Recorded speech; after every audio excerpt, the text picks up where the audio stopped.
Assalamualaikum warahmatullahi wabarakatuh. Alhamdulillahirabbil alamin. Alhamdulillahilladzi 'allama bil qalam, 'allamal insana ma lam ya'lam. Asyhadu an la ilaha illallah wahdahu la syarikalah wa asyhadu anna sayyidana Muhammadan abduhu wa rasuluh la nabiyya ba'da. Alhamdulillahirabbil alamin. Sangat senang sekali pada kesempatan kali ini kita masih bisa melanjutkan pembelajaran kita pada pembelajaran Al-Quran Hadis kelas 11 bab 8 pertemuan pertama dengan tema etos kerja pribadi muslim. Namun sebelum itu, saudara-saudaraku sekalian, anak-anakku sekalian yang dicintai oleh Allah Subhanahu wa taala, mari sama-sama kita bersyukur kepada Allah Subhanahu wa taala yang berkat nikmat dan karunia-Nya kita masih diberikan kesempatan yang berharga ini untuk sama-sama belajar Al-Quran Hadis di kelas 11 ini. Selawat beriring salam tidak lupa mari kita sanjungkan kepada baginda Nabi besar Muhammad SAW. Baik saudara-saudaraku sekalian, anak-anakku sekalian yang dicintai oleh Allah Subhanahu wa taala, kita masuk kepada tujuan pembelajaran. Tujuan pembelajaran pada pembelajaran hadis pada kesempatan kali ini yaitu yang pertama, peserta didik dapat membaca Al-Quran surat Al-Jumu'ah ayat 9 sampai 11, kemudian Al-Quran surat Al-Qasas dan hadis tentang etos kerja. Yang kedua adalah peserta didik dapat menyebutkan makna mufradat dari Al-Quran surat Al-Jumu'ah dan Al-Quran surat Al-Qasas juga hadis tentang etos kerja. Kemudian yang ketiga, peserta didik dapat menjelaskan kandungan Al-Quran surat Al-Jumu'ah dan surat Al-Qasas, kemudian juga hadis tentang etos kerja. Dan yang terakhir adalah peserta didik dapat menunjukkan perilaku etos kerja dalam kehidupan sehari-hari. Adapun gambaran umum dari materi kita yang kita akan pelajari pada kesempatan kali ini, yang pertama adalah Al-Quran surat Al-Jumu'ah ayat 9 sampai 11. Yang kedua adalah Al-Quran surat Al-Qasas ayat 77. Kemudian hadis tentang etos kerja. Mari sama-sama kita akan menyimak bacaan Al-Quran dari surat Al-Jumu'ah ayat 9 sampai 11. Bismillahirrahmanirrahim. Dengan nama Allah yang Maha Pengasih, Maha Penyayang. Ya ayyuhalladzina amanu idza nudiya lis-salati min yaumil jumu'ati fas'au ila dzikrillahi wa dharul bai'. Dzalikum khairul lakum in kuntum ta'lamun. Wahai orang-orang yang beriman, apabila telah diseru untuk melaksanakan sholat pada hari Jumat, maka segeralah kamu mengingat Allah dan tinggalkanlah jual beli. Yang demikian itu lebih baik bagimu jika kamu mengetahui. فَإِذَا قُضِيَتِ الصَّلَاةُ فَانتَشِرُوا فِي الْأَرْضِ وَابْتَغُوا مِنْ فَضْلِ اللَّهِ وَاذْكُرُوا اللَّهَ كَثِيرًا لَعَلَّكُمْ تُفْلِحُونَ. Apabila sholat telah dilaksanakan, maka bertebaranlah kamu di bumi. Carilah karunia Allah dan ingatlah Allah banyak-banyak agar kamu beruntung. وَإِذَا رَأَوْا تِجَارَةً أَوْ لَهْوًا انفَضُّوا إِلَيْهَا وَتَرَكُوكَ قَائِمًا قُلْ مَا عِندَ اللَّهِ خَيْرٌ مِّنَ اللَّهْوِ وَمِنَ التِّجَارَةِ وَاللَّهُ خَيْرُ الرَّازِقِينَ. Dan apabila mereka melihat perdagangan atau permainan, mereka segera menuju kepadanya, dan mereka tinggalkan engkau Muhammad, sedang berdiri berkhotbah. Katakanlah, apa yang ada di sisi Allah lebih baik daripada permainan dan perdagangan, dan Allah pemberi rizki yang terbaik. Alhamdulillahirabbil alamin. Shadaqallahul azim wa shadaqa rasuluhun nabiyul habibul karim wa nahnu ala dzalika minasyahidin wasyakirin walhamdulillahirabbil alamin. Setelah kita mendengarkan bacaan Al-Quran yang sangat merdu, sekarang kita akan membaca mufrodat atau kosakata ayat. Kalian boleh menyimak di rumah dengan baik. Bismillahirrahmanirrahim. Nudia. Nudia artinya telah diseru. Fas'au. Fas'au.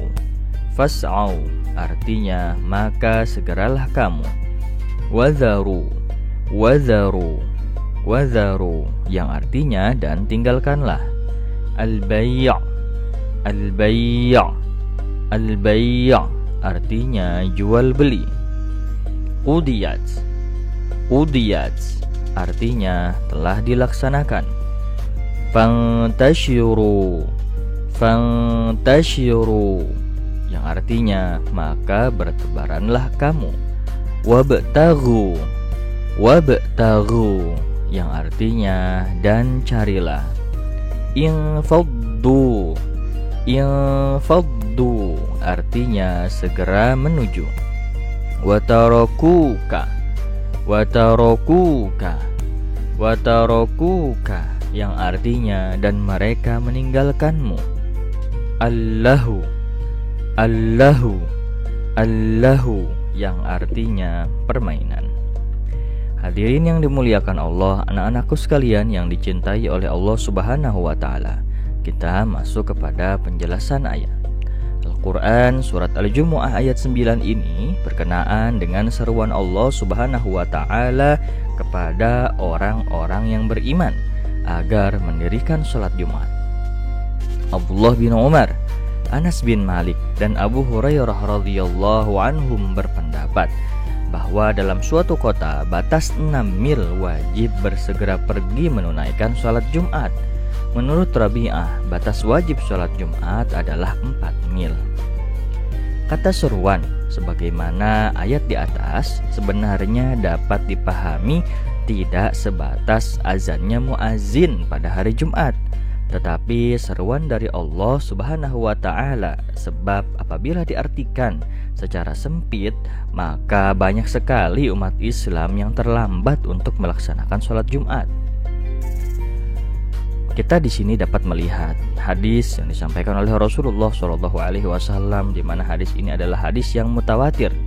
Dari Abu Hurairah radhiyallahu anhu berkata, bersabda Rasulullah SAW, barang siapa yang mandi Jumat menyerupai mandi jinabat, kemudian pergi salat Jumat, sama halnya berkurban seekor unta. Barang siapa yang pergi pada saat kedua, sama halnya dengan berkorban seekor sapi. Barang siapa yang pergi pada saat ketiga, sama dengan berkorban seekor domba.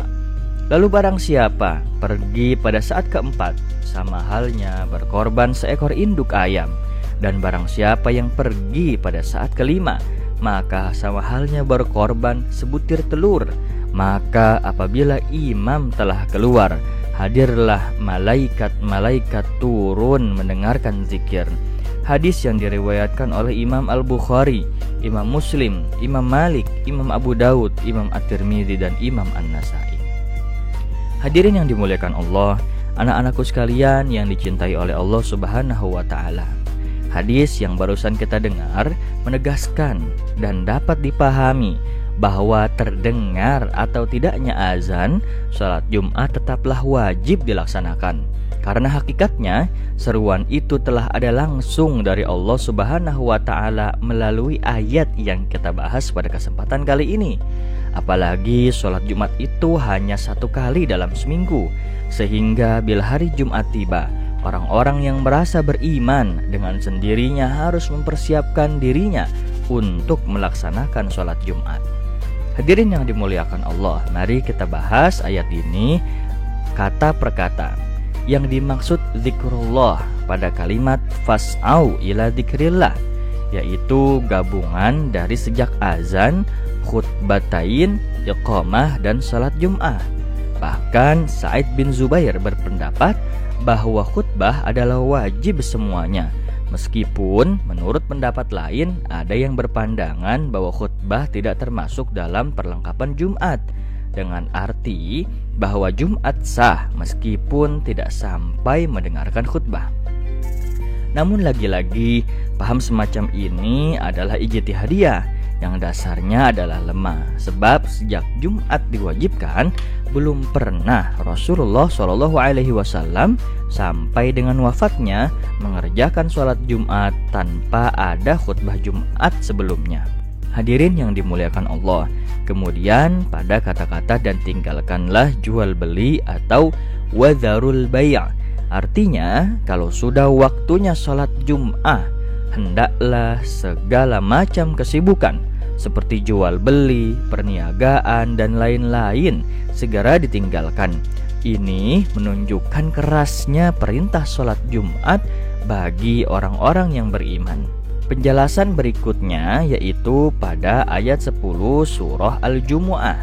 Allah Subhanahu wa Ta'ala melanjutkan seruannya, yaitu apabila telah melaksanakan, segeralah mencari karunia Allah Subhanahu wa Ta'ala. Boleh kembali bertebaran di muka bumi, mengerjakan urusan duniawi, dan berusaha mencari rizki yang baik dan halal. Ayat 11 isinya diawali dengan pernyataan Allah tentang sikap sebagian orang-orang mukmin yang masih silau dengan perniagaan, dengan duniawi, padahal mereka sedang mendengarkan khutbah Nabi Muhammad SAW. Diceritakan pada waktu Nabi sedang khutbah Jumat, datang rombongan unta, yaitu kafilah dagang, dan diadakan penyambutan secara beramai-ramai, termasuk orang-orang mukmin yang sedang mendengarkan khutbah Nabi. Mereka keluar dari masjid. Asbabun nuzul dari ayat ini berkenaan peristiwa tersebut, yaitu waktu rombongan Dihya al-Kalbi tiba di Syam atau Suriah dengan membawa dagangannya seperti tepung, gandum, minyak, dan lain-lain. Sebagai kebiasaan, apabila rombongan unta dagangan tiba, wanita-wanita juga ikut menyambutnya dengan menabuh kegendangan sebagai pemberitahuan atas kedatangan rombongan itu, supaya orang-orang datang belanja membeli dagangan yang dibawanya. Baik, kita masuk kepada kesimpulan. Di awal ayat, Allah Subhanahu wa Ta'ala telah memaparkan suatu peristiwa, yaitu sikap manusia yang sering silau oleh duniawi, oleh gemerlapnya harta benda, sehingga dalam keadaan mendengar khutbah pun keluar dari masjid untuk menyambut kafilah yang datang. Pada akhir ayat, kita dapat melihat bagaimana Allah mengingatkan kepada kita bahwa apa yang ada di sisi Allah adalah lebih baik daripada permainan dan perdagangan. Keridhaan dari pahala Allah jauh lebih baik daripada yang diusahakan manusia. Manusia silau oleh gemerlapnya duniawi yang terkadang laksana fata morgana.